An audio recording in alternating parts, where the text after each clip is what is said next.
Sebelum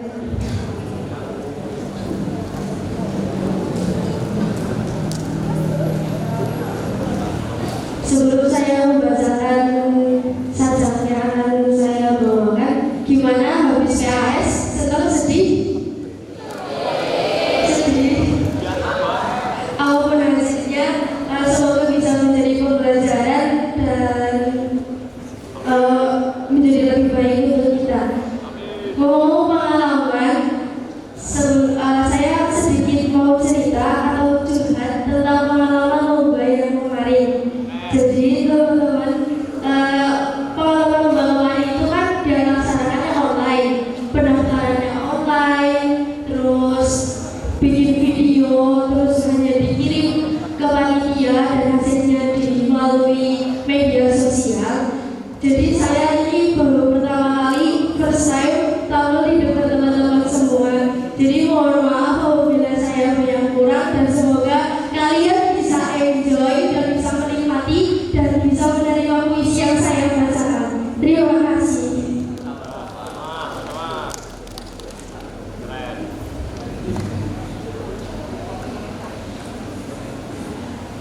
Penyair dan grafiti, buah karya Franz Najira.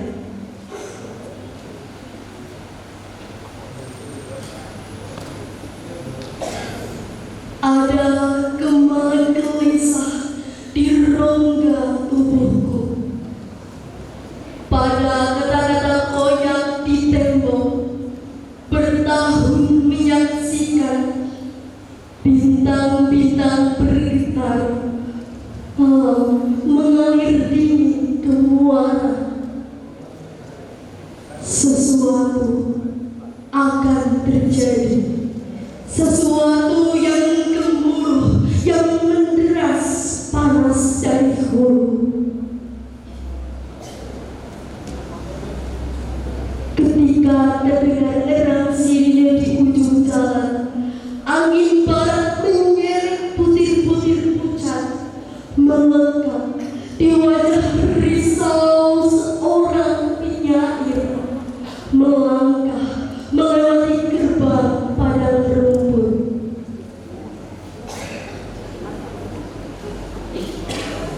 Di bawah cahaya redup getar bintang-bintang, ia menyaksikan kata-kata mengepalkan tinjunya. Hei, kumpulkan batu-batu, lawan mereka. Suara-suara ganjil berkeliaran di sudut jalan. Kata-kata melesat keluar tembok, menaiki tangga gelap. Sesuatu telah terjadi, sesuatu yang gemuruh serpihan jerit dan serama menyala di angkasa.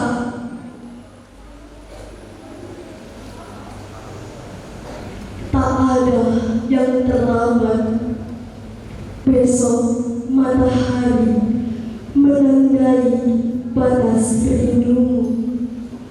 Dengan batu-batu granit, tulis sajak yang terlibat. Dengan jerit di jalan, catat lalu biarkan kata-kata bersatir di angkasa.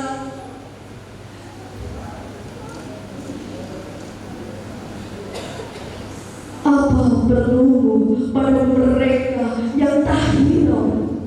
Kumpulkan bambu dan serpihan batu, biarkan jadi nyala dan bara berpijak. Malam ini lebih bermakna daripada takut dan lapar. Itu adalah sensor pertama yang saya bacakan. Ada dari Franz Najira tentang penyair berbahagia. Untuk yang kedua, saya mau bacakan sajak karya dari W.S. Rendra, penyair terkenal.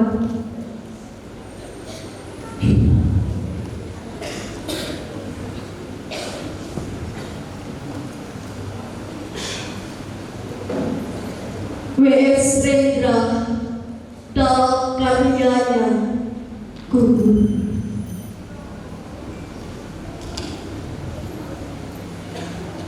Ia merangkak di atas bumi yang dicintainya.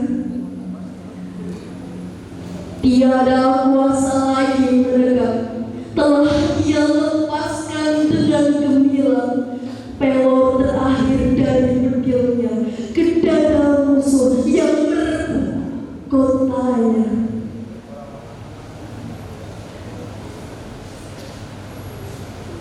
Ia merangkak di atas bumi yang dicintainya.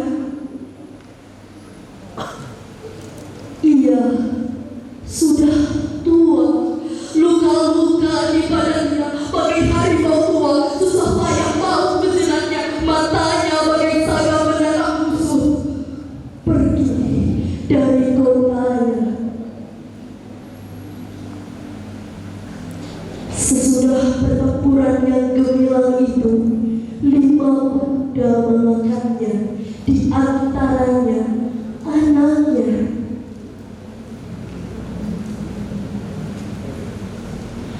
Ia menolak dan tetap merangkak menuju kota kesayangannya.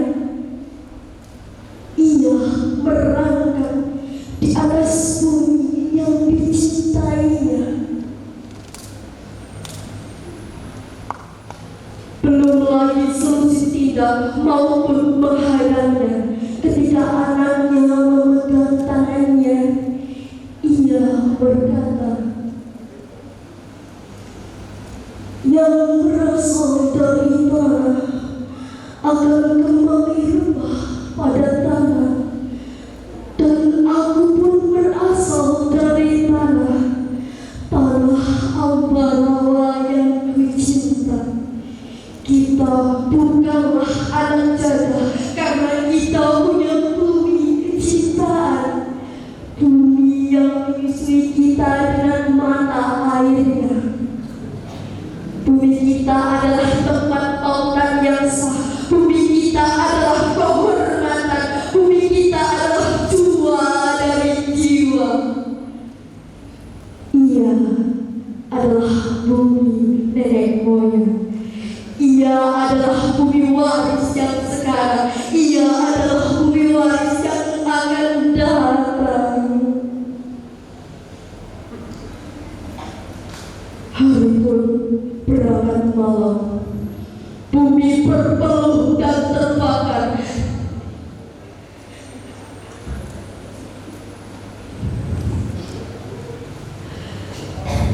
Karena api menyala di kota Ambarawa. Orang tua itu kembali berkata, "Lihatlah, hari telah fajar, wahai bumi yang indah. Kita akan berpelukan untuk selama-lamanya. Nanti sekali waktu seorang cucuku akan menancapkan batang di bumi tempatku berkubur. Kemudian akan ditanamnya benih dan tumbuh dengan subur." Maka ia pun berkata, "Alangkah gemburnya tanah di sini." Hari pun legap malam ketika menutup matanya.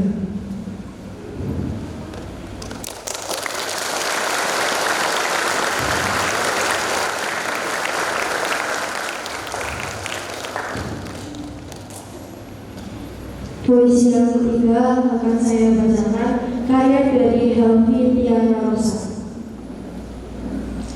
Helvi Tiana Rosa dalam karyanya "Apakah sampai padamu berita tentang Mahanazi?"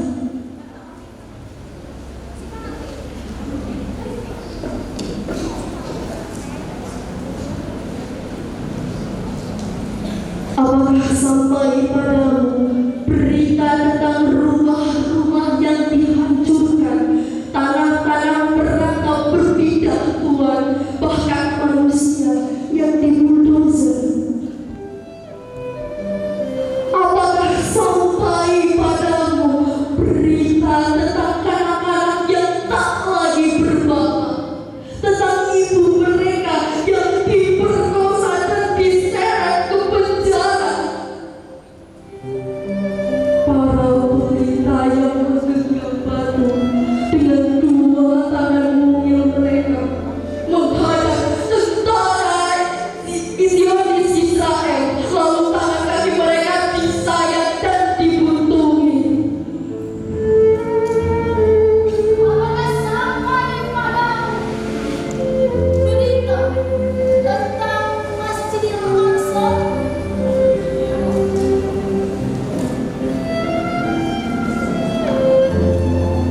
Tapi orang-orang itu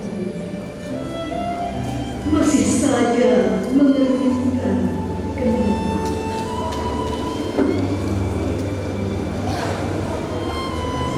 Palestina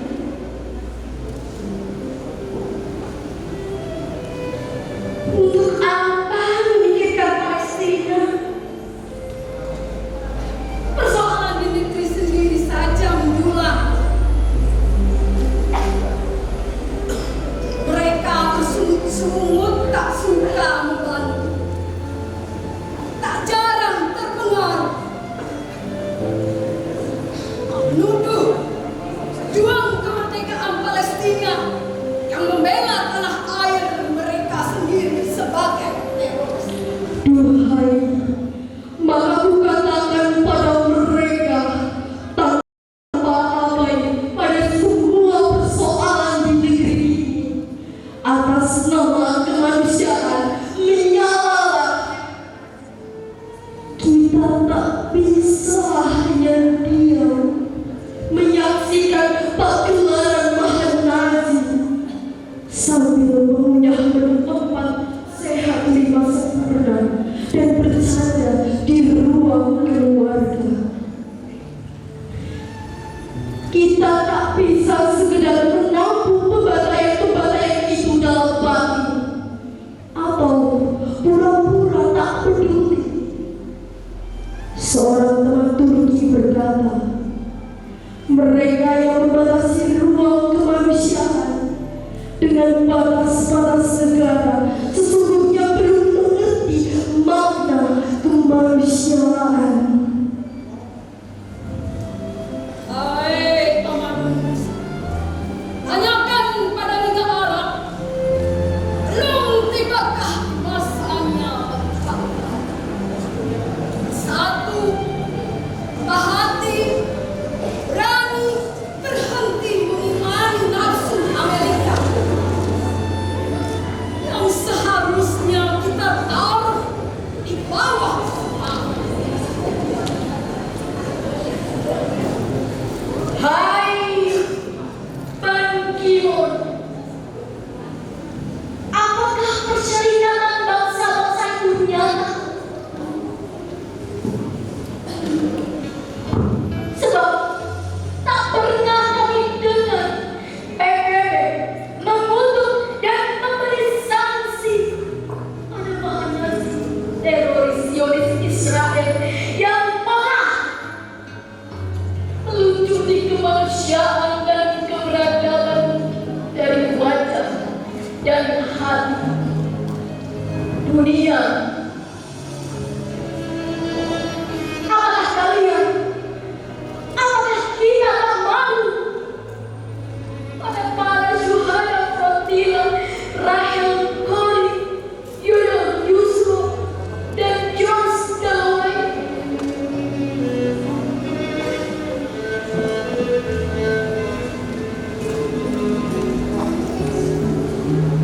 Karena sesungguhnya kita bisa melakukan sesuatu, menyebarkan tragedi keji ini pada hati-hati yang bersih, memberi meski sedikit apa yang kita punya, dan mendoakan Palestina. Apakah sampai padamu berita tentang Mahanazi itu, tentang